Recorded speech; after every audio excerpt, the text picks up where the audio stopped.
இன்னைக்கு தேர்தல் பிரச்சாரத்துல பேசும்பொழுது சொல்றாரு, டெல்லியில இருக்கக்கூடிய பிஜேபியோட ஒற்றுமையாக இணக்கமா செயல்பட்டாதான் தமிழ்நாட்டுக்கு நல்லதை செய்ய முடியும் என்று சொல்கிறார்.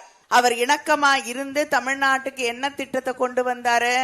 நம்முடைய மாணவர்கள் மருத்துவ கல்லூரியில போய் படிக்க முடியாத நீட்டை கொண்டு வந்து திணிப்பதற்கு இவர் பயன்பட்டிருக்கிறார். சிறுபான்மை மக்களுடைய குடியுரிமையை பாதிக்கக்கூடிய அளவுக்கு, பறிக்கக்கூடிய அளவிற்கு சிஏஏ அதை செயல்படுத்துவதற்கு அவங்களோட நின்று இருக்கார்.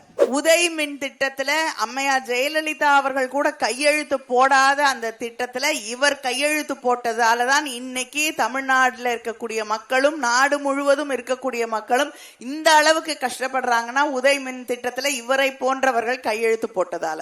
விவசாயிகளை அவங்களுடைய வாழ்க்கையை பறிக்கக்கூடிய அளவிற்கான விவசாயிகளுக்கு எதிரான சட்டத்தை ஆதரித்து திட்டத்தை போட்டதுதான் எடப்பாடி பழனிசாமி.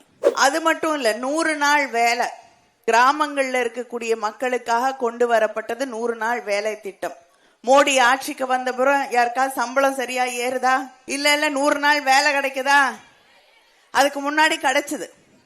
ஆனா மோடி ஆட்சிக்கு வந்த பிறகு அது அந்த 100 நாள் வேலை திட்டத்துக்கு கொடுக்க வேண்டிய நிதியை குறைச்சுக்கிட்டே வராங்க.